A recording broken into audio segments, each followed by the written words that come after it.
Hey the internet, my name is Mitch and I'm so glad that you're tuning in. Today, we're kicking off a brand new teaching series called The Bible for Grown-ups. Over the next few weeks, we're going to be diving into the story of the Bible, because the story of the Bible is almost as important as the stories in the Bible. Greg will explain more on that later, but let's start our time off with some commenting and live chatting. When did you get your first Bible? Let us know in the comments and chat window. If you don't have it already, you're gonna want to download the Suncrest app. That'll give you insider access to things like past content, like our last series, Be Rich, upcoming events like blood drives, and stuff to help your kids engage with their faith journey, and much more. In the app and on our website, you can also partner with us financially. If you want to write a check or give cash, feel free to drop that off at our offices this week. Your generosity makes a huge difference in Northwest Indiana and beyond through starting new churches. So, on behalf of all of us, thank you for using your finances to change lives. If this is your first time watching a Suncrest On Demand video, a special welcome to you. In fact, we got you a gift. Would you text the word Suncrest to the number 94,000? When you do that, we'll send you a digital gift card directly to your phone for some coffee. Here's how the rest of this video is going to go. 1. We're going to experience some music that talks about, and I know this is going to be a shocker, Jesus. When we sing, we center ourselves around the truths of following Jesus. 2. We're going to experience communion. Each week, we focus on the sacrificial love of Jesus. So, now is the time to gather some food and drink to represent Jesus' body and blood. After the song is done, I'm going to put a timer and some scripture on the screen, so feel free to eat and drink when you're ready. 3. After that, we'll hear from lead pastor Greg Lee as he kicks off our new series, The Bible for Grown-ups. 4. After that's done, let us know something meaningful you heard in the live chat or comment section. All right, let's get to singing.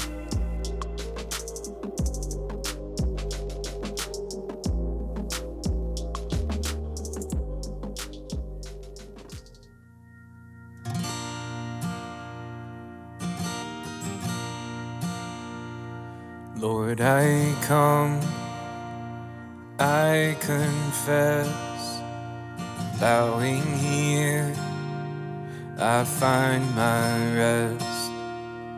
Without you, I fall apart. You're the one that guides my heart. Lord, I need you, oh, I need you. Every hour I need you. My one defense, my righteousness, oh God, how I need you.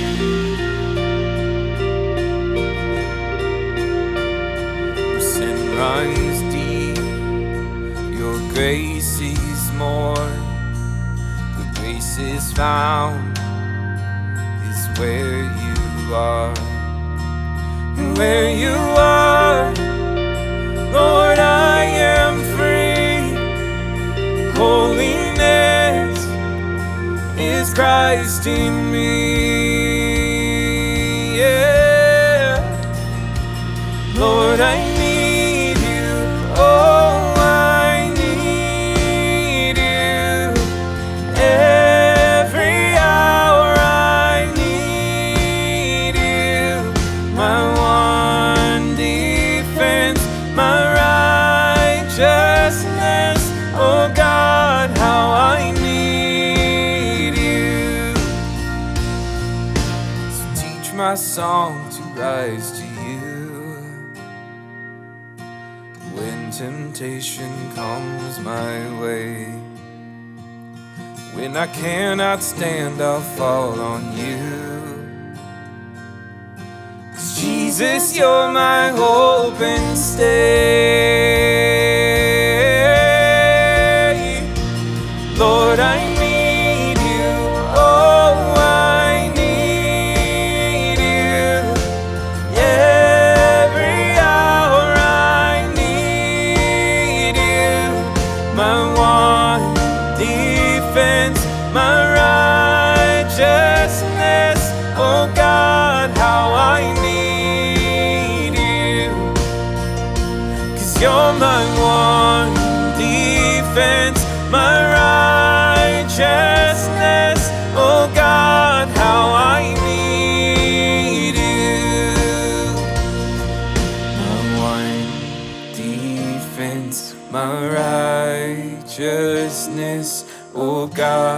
how I need you.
In some ways, this teaching series that'll happen over the next 4 weeks is one message. I'm going to encourage you to track with us all 4 weeks, because if you miss one, you kind of miss an important piece, and there might be misunderstanding if you miss one. The other thing you want to know about this series is that it is years in the making for me. Let me give you a little bit of a backstory. About 20 years ago, 25 years ago, I was the youth pastor at Suncrest. And it was one of the greatest seasons of my life. There were so many rich relationships. I saw students' lives transformed. People take their faith seriously. People come into taking faith seriously. People coming into faith for the first time. And out of that season of life for me, I have so many relationships that still are there today. There's a crowd of people who were here in that season who are now serving in ministry. They're pastors. They're missionaries in other parts of the world. Like, my goodness, God is using them. There's a crowd of students who were with me at that stage who are still here with Suncrest right now. Of course, they're older. They now have kids in children's ministry, at least. I'm not old enough that any of them have them in student ministry yet, but it's really cool for me to see like people's faith continue on. There are people who grew up in that season of Suncrest, and now they're out serving with some of our new churches that we've started. And about 5-6 years ago, I gathered up a group of them. It's kind of an alumni reunion, and I started to ask them questions about their faith. And one of the things I also found is that there's a crowd of them who are no longer followers of Jesus.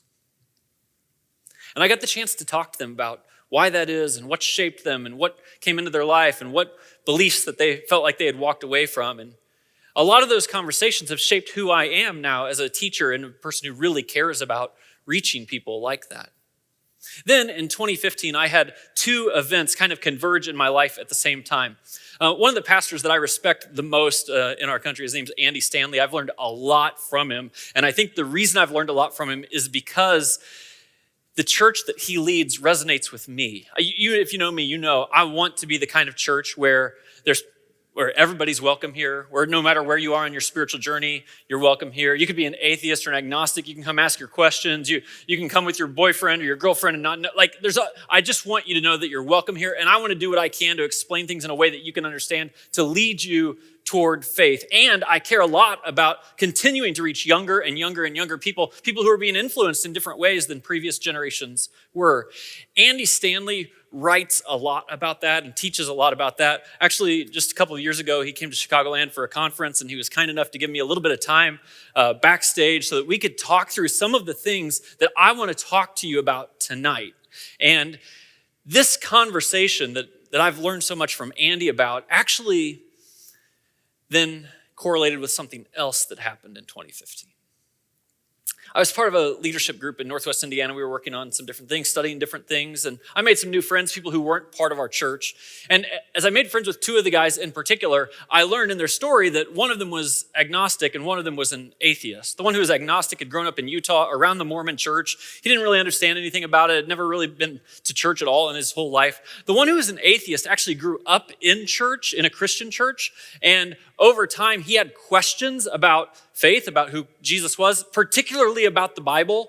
And when he tried to ask his questions in his church setting, he was met with an answer that said, you don't ask questions like that. We don't answer, you just believe. And he found people were unwilling, that they would not answer his questions. And his suspicion is the reason they would not is because they could not answer his questions. So I become friends with these two guys, and I think, well, I'm a pastor. We're going to have a great conversation. That's how I always feel about it. So we go out to lunch one day, me and these two guys, and right there in the conversation at lunch came up all these subjects that I had been thinking about from those previous student ministry experiences that I had been learning from this mentor from a distance of mine, Andy Stanley, and it just kind of started to help me think. Many people have, I think, tragically grown up in a way where their understanding and kind of maturity around understanding the scriptures, the Bible, have actually left them at a weaker point in faith rather than a stronger point in faith. And let me say what I think is maybe the greatest tragedy. Elementary understandings, elementary understanding of the Bible creates misunderstanding of God. When you have only an elementary understanding of the Bible, but you're no longer an elementary person, it actually can create a misunderstanding of God. So, this series is for adults who learned about the Bible as a child. And this series is for adults who learned about the Bible as an adult, but they learned about it from someone who was an adult who learned about the Bible as a child. And I think our understanding of the scriptures ought to mature with us through life. I am, of course, not against the idea of teaching elementary children the elementary things of the Bible. We've been doing it for 25 years. It's actually our whole church has been focused on helping kids understand the Bible at their level. But in some sense, I think everybody understands this. Let's say someone asks you the question, where do babies come from? You want to answer that question honestly, but you answer it differently depending on the age and stage and capacity of the person who's asking you it. If your 5-year-old asks you, where do babies come from? You tell them the truth, but you don't tell them the same thing you'd tell your 15-year-old. And if your 15-year-old asks you, you don't tell them the same thing you might tell an adult. And if you're in medical school, you're going to get a different answer altogether. None of them are untrue, but hopefully as you progress through life, your ability and your capacity to understand something will be met with a new level of explanation so that you can understand it in its wholeness. And I don't know about you, but I was introduced to the Bible as a child. I brought a whole stack of Bibles that have been given to me through the years. This really big one is a family Bible that was given to me. It's very meaningful. Like it feels sacred, not because of what's in it, but because of the story behind the book itself. You know, my parents gave Jenny and I a Bible, had our name engraved on it when we got married. It's kind of a stage of life thing. This particular Bible on the top is one that I got from my grandma and grandpa Bloom when I was baptized. And like most of you, maybe you received your Bible like this. It all came in one book. It's genuine leather. They had my name. Gold leaf right on the front of it. As Andy Stanley says, it was mapped, meaning, yeah, there's maps in the back. Pretty helpful. It was wrapped. It was already chaptered and versed, which is how we tend to reference the Bible, but it's not actually a picture of how the world got the Bible. And one of my convictions is that the story of how the world got the Bible is almost as important as the stories that are in the Bible. And the stories that you received as a child, the stories maybe you've received all the way up to adulthood, are important. And you maybe had someone hand this to you and they said, it's sacred, it's true, it's the word of God, every word of it. But nobody ever took the time to help you understand that when you open it, every page actually shouldn't be read the same way, and every section shouldn't be understood the same way. And while it all might be true, it's a little bit more nuanced than that. And what happens if you remain with an elementary understanding of the Bible is that you can actually misrepresent God, yourself, and to others. In fact, I think what we have, if you pay attention culturally today, is actually a false shared assumption. And the false assumption is this, that the Bible is the foundation of our faith. I say it's a shared assumption because I think this is actually shared among people who are followers of Jesus, and it's shared among people who aren't followers of Jesus. The two guys that I had lunch with, the reason that one of them had left the faith is because of something in the Bible, and his understanding was the Bible, Christianity rises and falls on that. It's the foundation of our faith. If I can find one thing that's wrong or inconsistent or I can't understand or can't be explained, then the whole thing falls apart. The whole faith falls apart. And of course, I'm not saying that the scriptures aren't important or reliable or even sacred. But I will tell you that in my experience, especially with people who are younger, here's what's happening. For generations, like before the internet, people like me, pastors and teachers of the Bible, would constantly teach the same passages over and over again. We'd tell the same stories over and over again, and we would avoid the parts of the Bible that are a little harder to explain, might create trouble in people's minds. And here's the truth. Most people don't read the Bible. They just listen to people like me who teach the Bible. But once the internet came along and once there became kind of evangelists among atheists, all they had to do was open to some pretty difficult parts of that book to understand, point to one or two things, think if that's the foundation of your faith, then the whole thing crumbles. And this is what I find in so many of my conversations with people who are teenagers and in their 20s and in their early 30s. In fact, my guess is, because I have these conversations, for someone sitting here tonight, for multiple people sitting here tonight, you've wondered over the last week, over the last year, over the last 10 years, do I still believe what I believe? I've been in conversations and they actually point to the hard parts of that book and I don't have good answers for them. In fact, I'm starting to ask some questions myself. People do this in hiding, right? People don't open up about this. First of all, it's possible you might be sitting next to your spouse and your spouse is having these doubts about this book and they haven't even told you yet. And certainly, if you have children or grandchildren who are in their teens or in their 20s, and your only answer to them is, well, the Bible's God's word. It's the foundation of our faith. Just trust it. Then I think it actually breeds a misunderstanding. So people who aren't followers of Jesus think this. People who are followers of Jesus. And some of you might even be a little nervous right now. Like, Greg, I kind of believed that. And it feels like fundamental. Isn't the Bible the foundation of our faith? Well, I'm going to set you at ease here. I believe in the sacred scriptures. I trust them. Actually, one of my ways of thinking about it is if I have about 10 minutes with somebody, I'll say certain things. If I have about 2 hours with somebody, which is what I have over the next 2 weeks, I'll be able to describe things at a different level.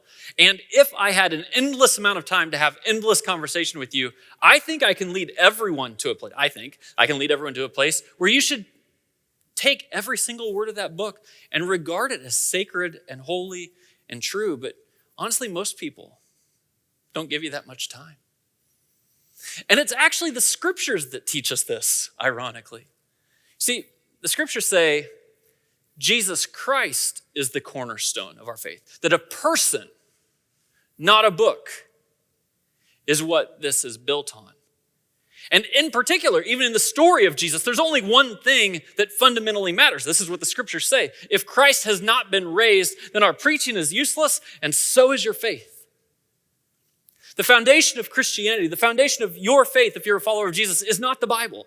The foundation, the cornerstone of your faith is a person, and a person who in particular died and rose again from the dead. And this sacred text documents that. But the text itself isn't to be worshiped, nor is it the foundation of our faith. So, Over the next 4 weeks, I want to pull some things apart in your mind and hopefully put them back together by the time that we're done so that you have a proper understanding and so that as you lead others, you won't actually unintentionally cause them to be led away from a faith because of something that isn't foundational to the faith. So let me talk about these documents. The documents that make up what is now called the Bible, and the Bible, I'll talk about this a little later, didn't even end up in its current form until the 4th century, hundreds of years after Jesus had lived and died and rose again. It was written by various people. So one of the things that happens if you get the Bible just kind of handed to you is you think, oh, it's kind of all one thing, but it's not one thing. There's 66 different documents in here that have been put together for various reasons. And when people were writing it, I don't think they actually knew they were writing the Bible.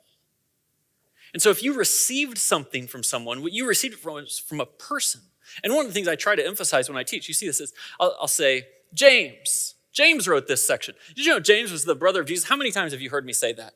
But I want you to know it's been written by a person. I'll say Paul.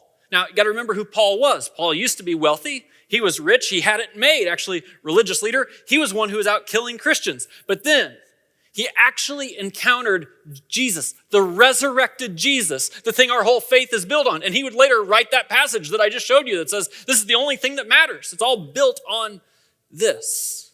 And today I'm actually going to spend time talking about one section of the Bible that has 4 different authors, the biographies of Jesus. But just remember, it's not the Bible. It's James, and it's Luke, and it's John, it's Peter, and it's Jude. These are people who wrote the scriptures. They were intended to serve different functions. Oh my goodness. I'm going to do the best I can over 4 weeks to help you see in some large swaths how you should pay attention to different parts of the Bible and understand it has different uses.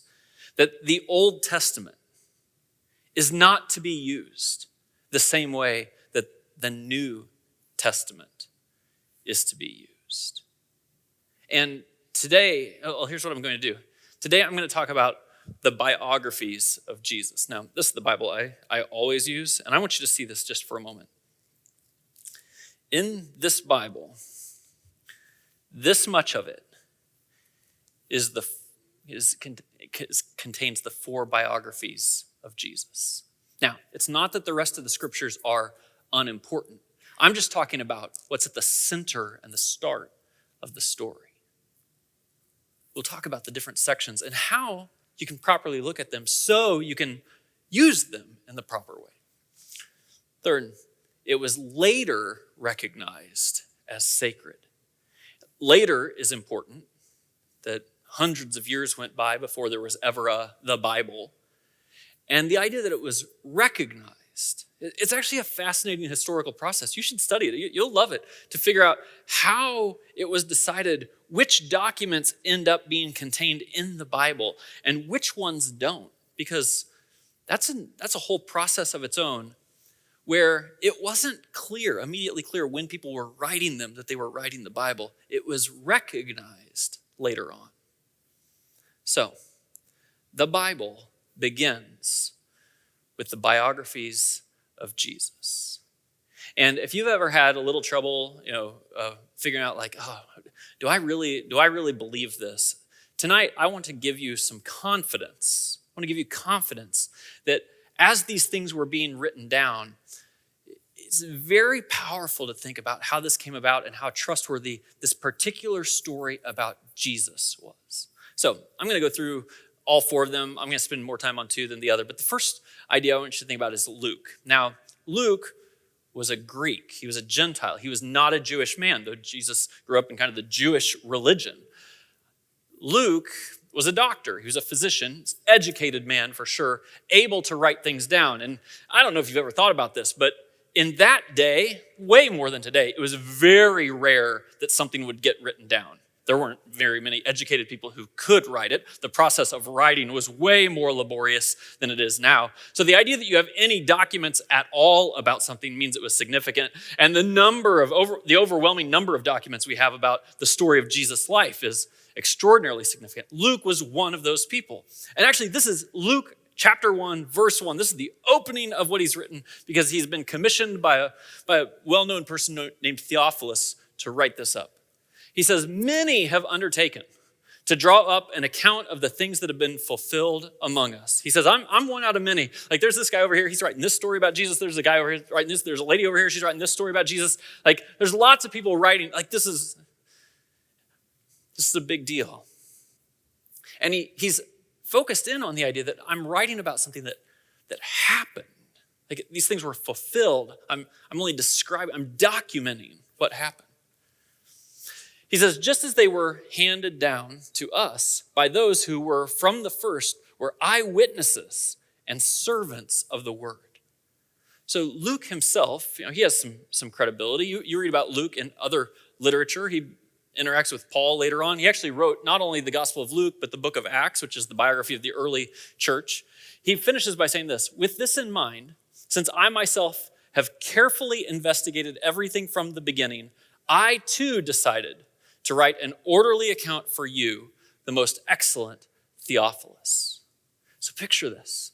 When you read Luke, think, okay, this is a guy who went out, found eyewitnesses, is going to document things. And actually, if you look at it through this lens, you'll see how he works to document things as he goes. I'm going to fast forward to kind of the end of Luke's story. This is what he writes when it comes to the death and burial of Jesus. Just a good example. Jesus had died on the cross, and he writes, now there was a man named Joseph, a member of the council. This council is the Sanhedrin. It's kind of like the Supreme Court in their day. What Luke is doing is he's giving credibility to his writing. He's like, I'm not just making this up. That guy Joseph, the guy you all know, the one who's on the council, he did this.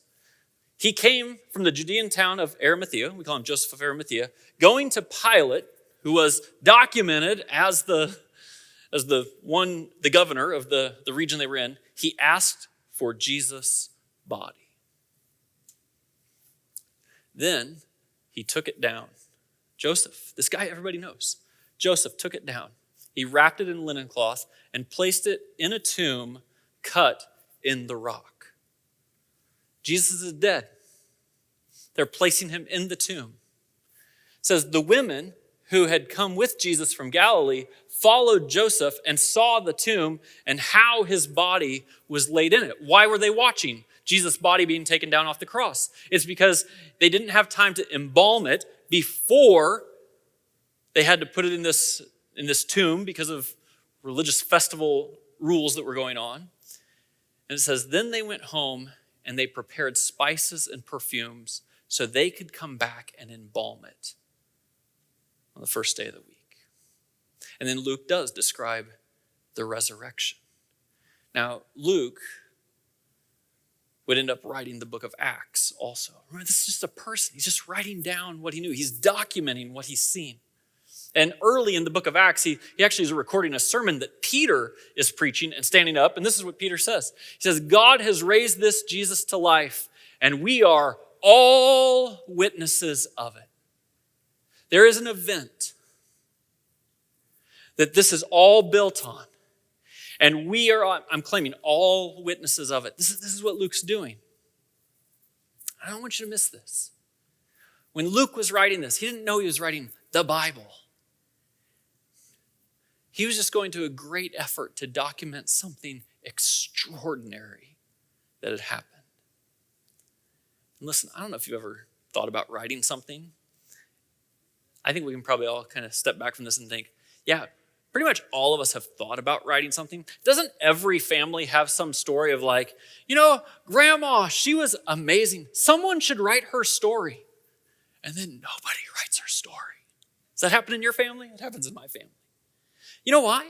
Because it's a lot of work to gather information and write things down. Like, even in today's world where it's easy to write and we're all educated, people still don't do it. And if someone does, if someone wrote the story of your grandma, you would take that document and you'd treasure that and think, oh, this story, I want this to be passed down generation to generation to generation. And Jesus was a rabbi who claimed to be the Son of God. When he died on the cross, people thought, game over. He was wrong. He wasn't really the Messiah. And actually, he was in good company with that. Jesus was far from the only person who was claiming to be the Son of God, the one the Jewish people were waiting on. And for people who died and didn't rise again, nobody writes about them. But when someone dies and rises again, and men will put their names to it and say, I saw it, I saw him, he was the Son of God. We're writing this down. They're writing it, I'm writing it. I'm going to, for the office, write an orderly account that one day, hopefully, people will be able to know the story of Jesus. That's where this comes from. Let me spend just a moment with two other Gospels. Mark, the Gospel of Mark, again, we call it a gospel. It's really just a biography. It's a document. We know that Mark got his information from Peter. John Mark is a historical figure that's well known. Peter is a historical figure that's well known. Actually, I think one of the most credible things, not incredible, although that also, about Mark's story is that you kind of get the sense a fisherman is telling this story, not from the exaggeration standpoint, like from the speed action standpoint. And one of the reasons that all historians agree Mark's story has credibility is that it came from Peter. Peter was probably dictating it to him. And in Mark's story is the story of Peter denying Jesus. This isn't a story that gets fluffed up and like, well, let's make sure as you're writing it, I don't look too bad. Like, that's what I would do if I was telling the story. But there's a credibility to all of this. Matthew, the story of Matthew is written to fellow Jews. And so if you don't know that, you might read the story of Matthew and think, oh, why in the world is he quoting the Old Testament, the Old Covenant all the time? The reason he's doing that is his audience is different. Luke was a Greek, he was writing to Gentiles. Matthew is Jewish, he's writing to his family members and saying, listen, we've all been waiting for this guy. You see what Isaiah said? You see what this, it all fits together. And Matthew, who was a follower of Jesus, writes this story about the resurrection of Jesus. He's just documenting what happened. And then there's John. Now, John is one of the most fascinating figures to me because, of course, John was one of Jesus' disciples himself. He was an eyewitness to everything. John himself was sitting at the foot of the cross with Mary, Jesus' mom, when Jesus died. John was one of the first people to the tomb to see that it was empty. John. You got to know this about John. This is well documented historically. John, he was the only one of the apostles that was not martyred for his faith. All the rest of them died because they were followers of Jesus, died because they proclaimed Jesus. And this is powerful, right? Because if the resurrection didn't really happen,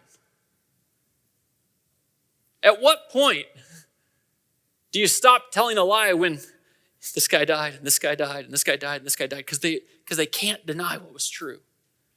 John saw all of that happen.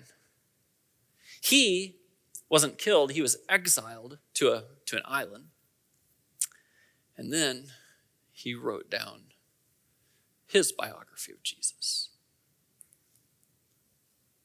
Here's what John wrote. He said, Jesus performed many other signs in the presence of his disciples. This is toward the end of his biography, which are not recorded in this book.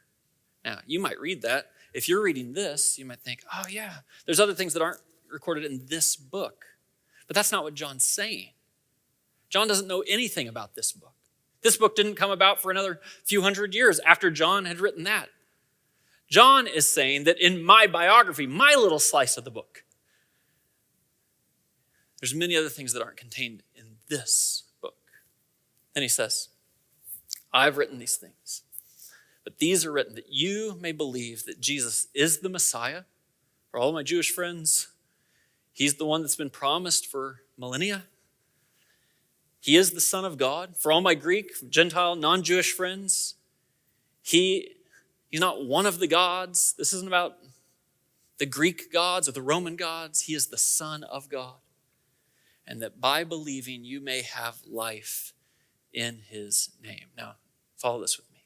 If you had received the Bible the same way the friends of John received the Bible, if you had received the biography John wrote the same way he did, you would never have had the Old Testament, the letters that Paul wrote, the letters that Peter wrote later. You wouldn't have anything else. And this is the point.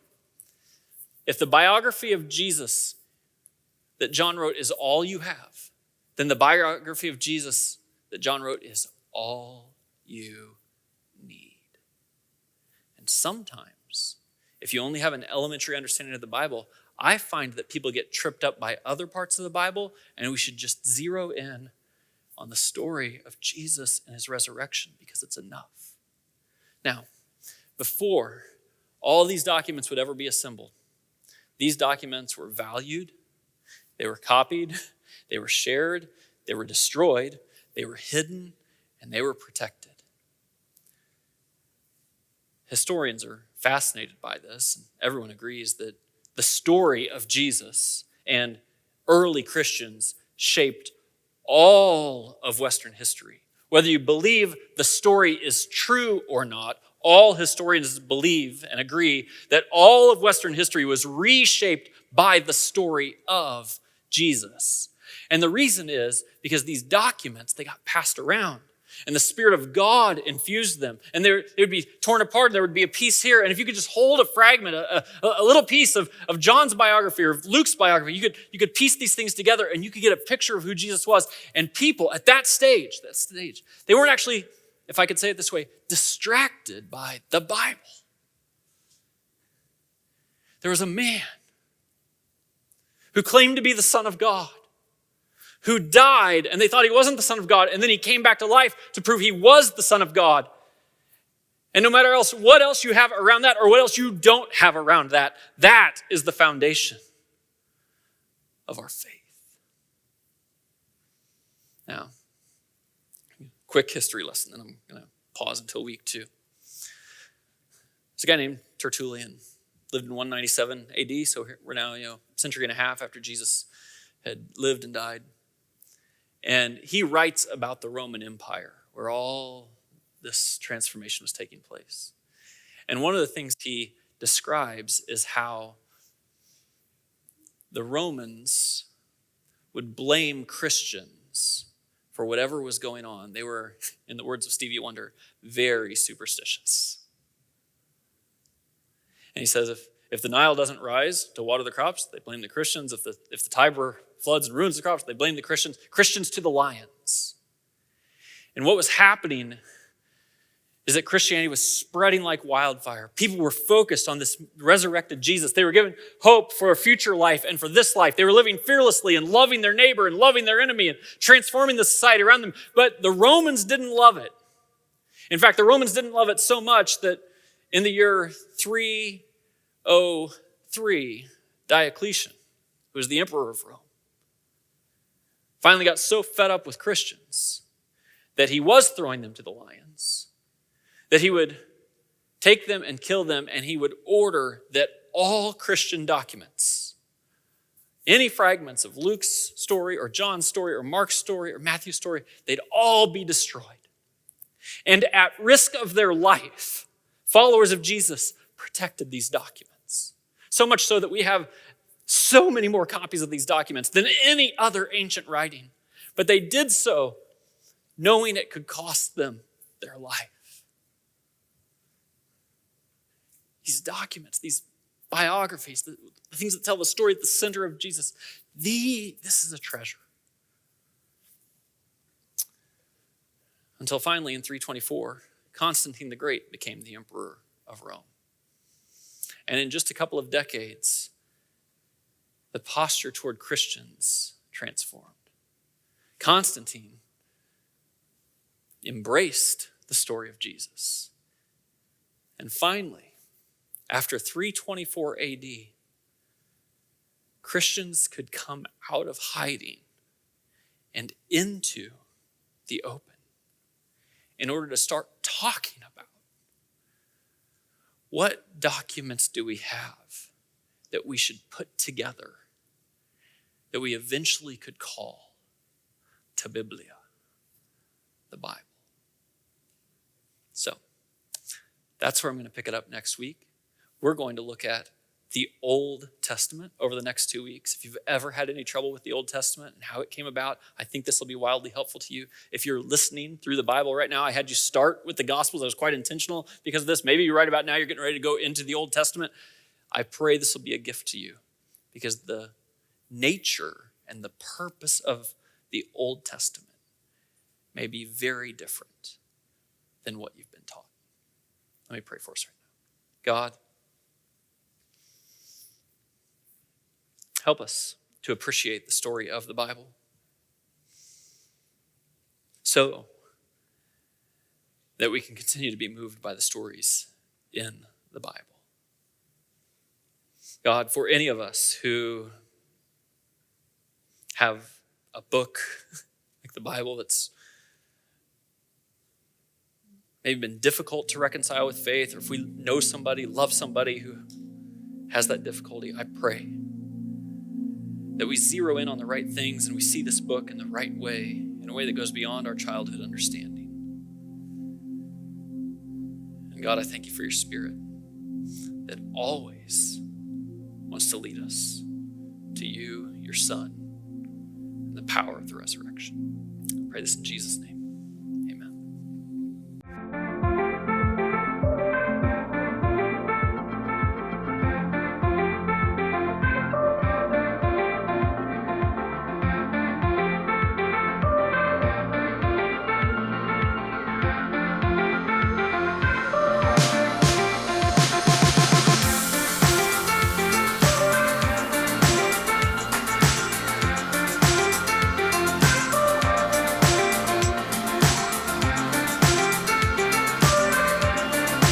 Okay, what did you think of part 1 of the Bible for Grown-ups?